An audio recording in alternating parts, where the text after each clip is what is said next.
Let's talk about your joke writing regimen or your writing regimen in general. It is super useful to have one because a lot of times when we wait for inspiration to strike, it can take a long time to get there. But if you have a regimen, a thing that you know you're going to do, a structure for your writing, then you'll already know whether, when, and how you'll write. And so your prolific output will be way better as a result.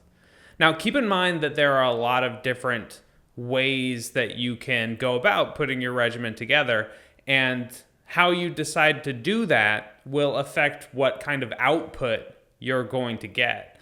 Like if you decide to write 10 jokes a day, then you're going to end up with probably shorter jokes than if you decided to write a story every week or something like that, which would obviously lead to more stories, longer chunks of time, different format, right? So think about what kind of a product you want to eventually have and build your regimen to accommodate that goal.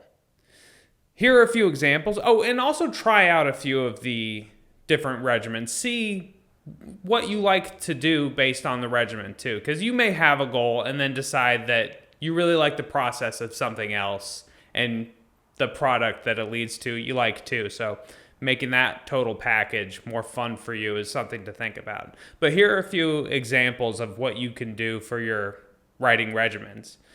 One thing that you can do, like I said, 10 jokes a day. That was a thing that Drew Carey said that he liked to do. And you'll end up with, over time, just so many jokes. And there's going to be a lot of cream that rises to the top. You're going to get some really good stuff out of that. And you can just curate your favorites to try out on stage.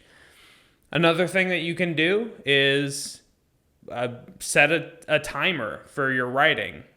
And this is one that was recommended by Gary Goldman. If you set a timer for like 15 or 20 minutes, something like short, attainable, maybe even 10 minutes, then it makes it easier to start writing, which often is the biggest obstacle that a person has, is that starting.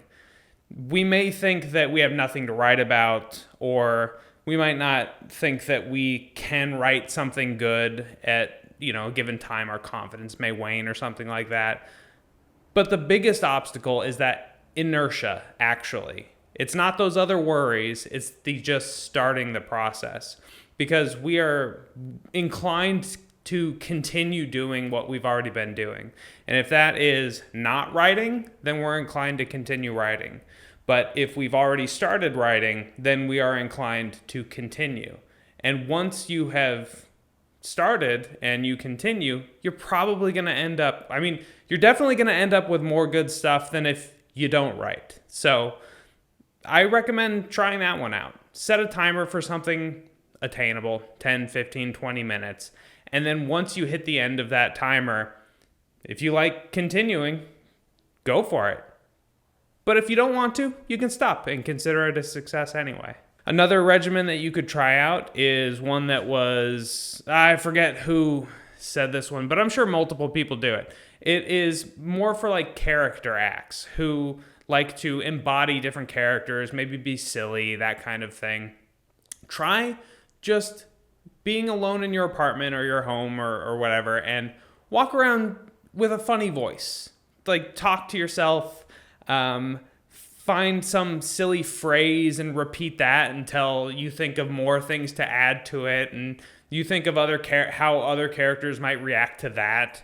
And over time, you'll end with a whole funny, silly scene that you might be able to try out on stage and do something really interesting and fun and funny for the audience.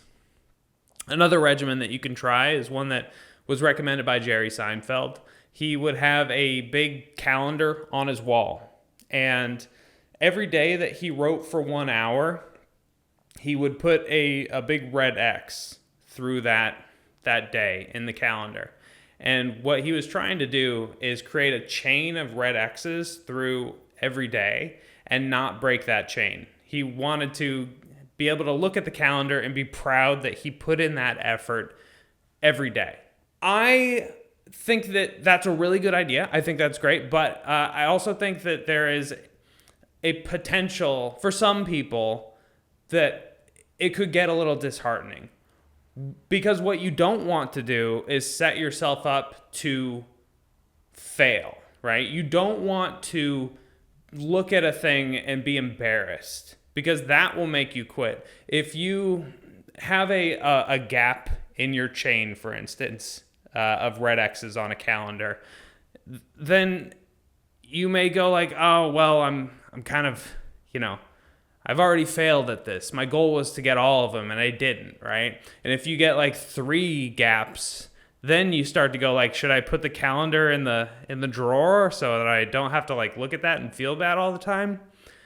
You don't want that. You want to set it up so that you are rewarded for accomplishing it, but not punished for not accomplishing it. At least not punished in a way that makes you want to stop, right? And that's different for every person. For me, I've tried out all of these writing regimens, and for the calendar one, what I did was I would do the red X's. If I wrote for more than 1 hour in a day, I'd put another red X through that same day.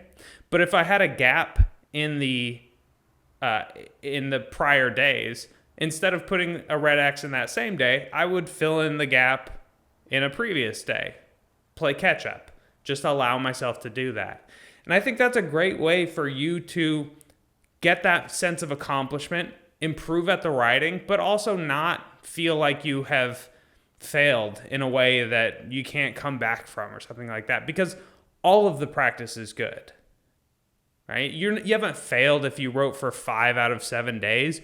You wrote for 5 days. That's awesome, right? So for all of these regimens, if you notice that there is a fail state that makes you want to stop, think about how you might be able to accommodate so that you don't have to feel like you've failed at it, so that you can continue to improve and get better and better, because that's what this is all about. Another thing that you can do, this is one that Dave Attell said that he would do, is write the titles of your jokes, just something to remind you of what the jokes are that you have already, on cue cards, a bunch of cue cards, and then shuffle those, and then pull 2 cue cards out randomly, and then try to write segues between those two, or think of connections between those two, associations, and you'll come up with a lot of silly things that could be segues, that are funny segues, or things that are funny callbacks, or foreshadows, or new jokes altogether. It's a good brainstorming tool.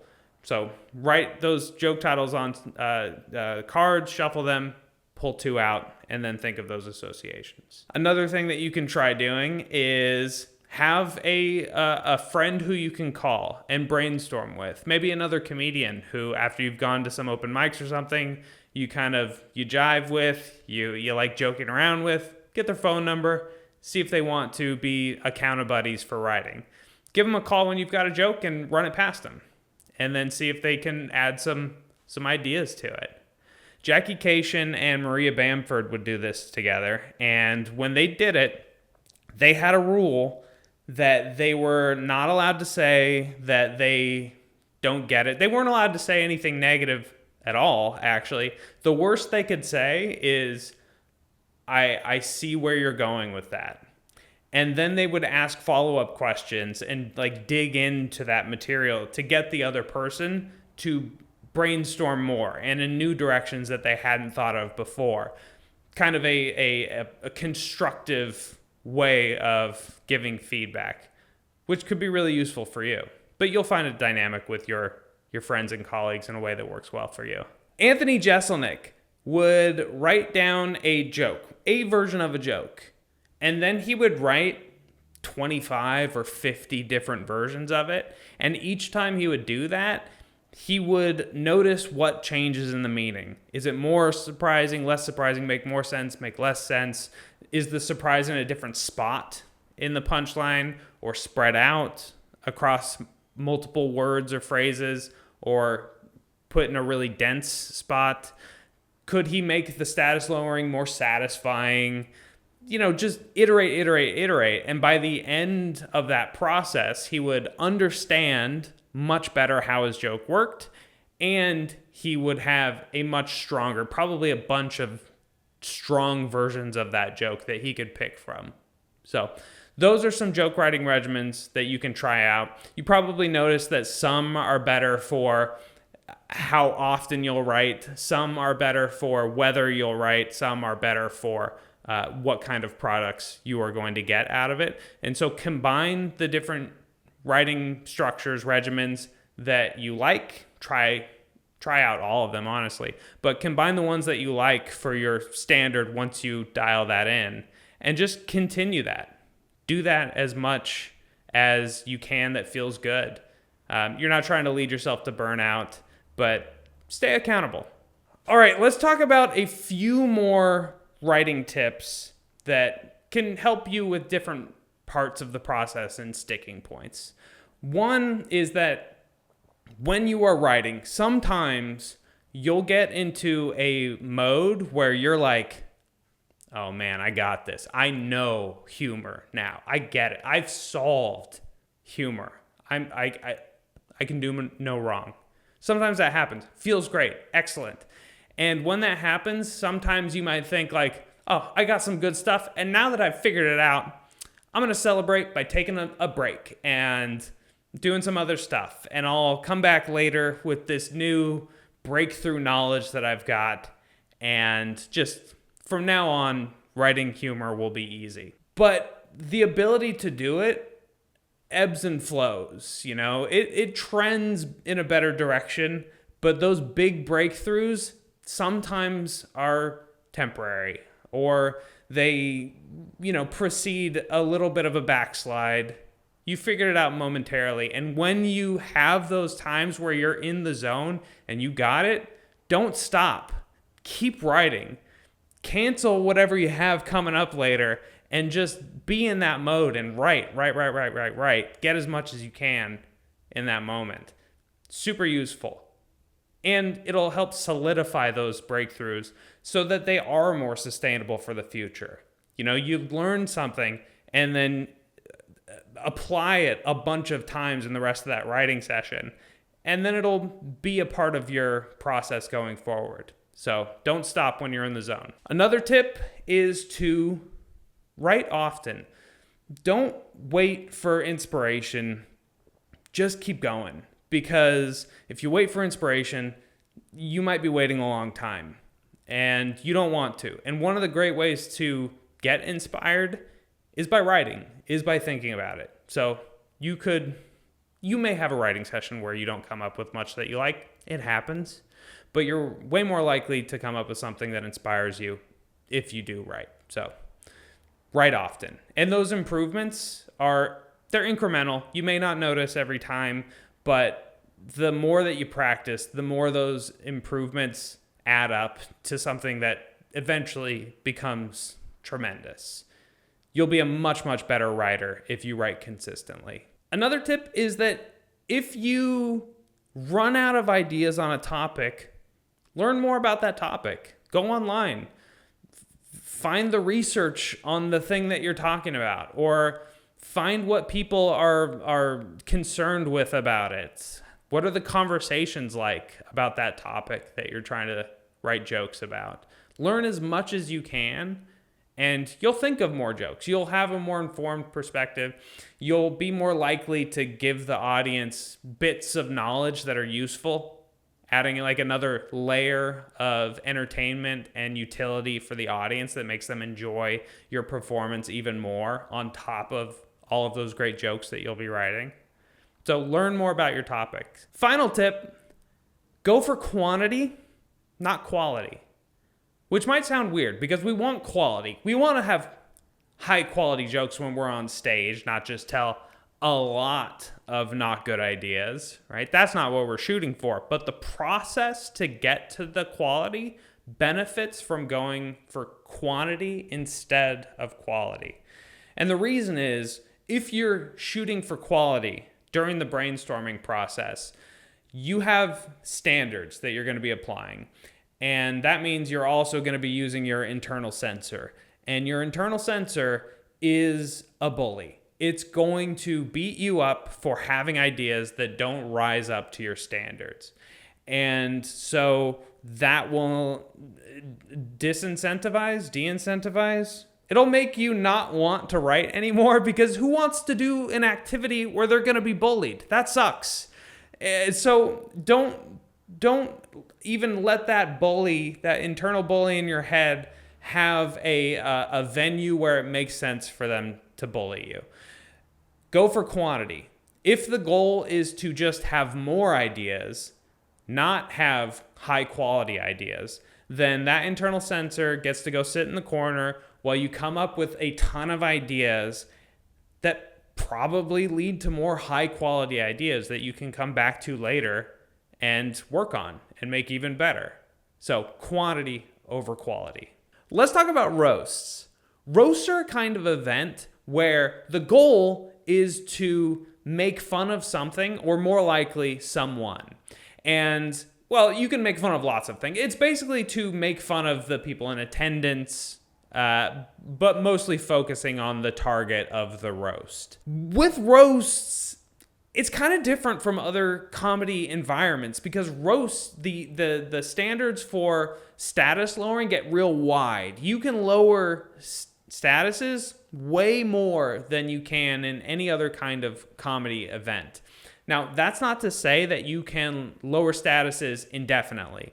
There's still a range where if you lower a status too much, then the audience will get offended, but it's much wider than normal. There are also standards about jokes. Like, the audience doesn't just want the status lowered. You can't just lob insults at people. The audience still needs that surprise and the making sense quality. If you have all three of those, the status lowering, which you can lower much more, the surprise and the status lowering, then the audience will be much more on board with that sort of a thing. It's kind of liberating. You get to take the handcuffs off with social etiquette a little bit more, but still within certain constraints. Now, if you do say something that is a little too insulting, lower standards, statuses a little too much, there are some things that you can do to mitigate the effects of that and make things feel good for the audience still. And one of those is to treat the event, the you and the other person, that social interaction, your roastee, as like a friend. How would you make fun of a really good friend? You'd probably add in some signifiers that there is some love, some affinity between you and the person that you're making fun of. You know, these jokes are sent with love, kind of thing. So sharing a smile with the target of your jokes, maybe prefacing with information about how well you know this person, how long you've known them, a nice thing that they've done for you, something like that. Contextualizing for the audience that you and this other person are friends, making those mean jokes a lot more acceptable. The audience will understand them as jokes among friends. You could also change up how much status lowering there is. You could make it less insulting, and that does make it a little safer. You could make eye contact with the person, share a smile with them, the roastie. You could make fun of multiple people so that the meanness isn't so targeted. The audience recognizes that this is what you're doing for everyone and not just this person, and so it'll feel less like bullying. Not so much a concern at a roast, but you do seem more friendly. You'll seem a little more friendly if you're doing mean jokes about multiple people than about a single person. So those are some things that can be helpful for mitigating the meanness if that's a concern at roasts. We should talk about when you are at a roast, you got to be ready to receive jokes too. Even if you're not the official target of the roast, jokes go everywhere. People are making fun of all sorts of people in attendance. And so be ready to receive those insulting jokes in a way that is beneficial to you and the show. So if somebody makes fun of you, even if it's hurtful, laugh. Handle it with like a somebody who is having a great time. Even if it hurts, you're way better off. And that's for a couple of reasons. One, if somebody makes fun of you and you react like you are hurt, then the audience could feel sorry for you, and that makes the show less fun. And when it's your turn to go on stage and talk, then the audience doesn't think that you are having fun because they saw you get hurt at that event. And so it's harder for you to do well too. So it's worse for the show and for you. Or the audience could see you not enjoy that joke, and then the audience maybe is out for blood and you just gave it to them, and now they want more jokes at your expense. One of those two could happen, or both for different segments of the audience, neither of which is good for you. And so the best thing that you can do, laugh at the jokes that are coming at you. And, come on, the whole point is to be insulting. It's a game. It's silly. None of it's real. None of it matters. Just laugh, enjoy it. And then the audience will like you a lot more because of how gregarious and friendly you are about that kind of thing that they would have gotten insulted about. So it really benefits you to enjoy the event, even if it's about you.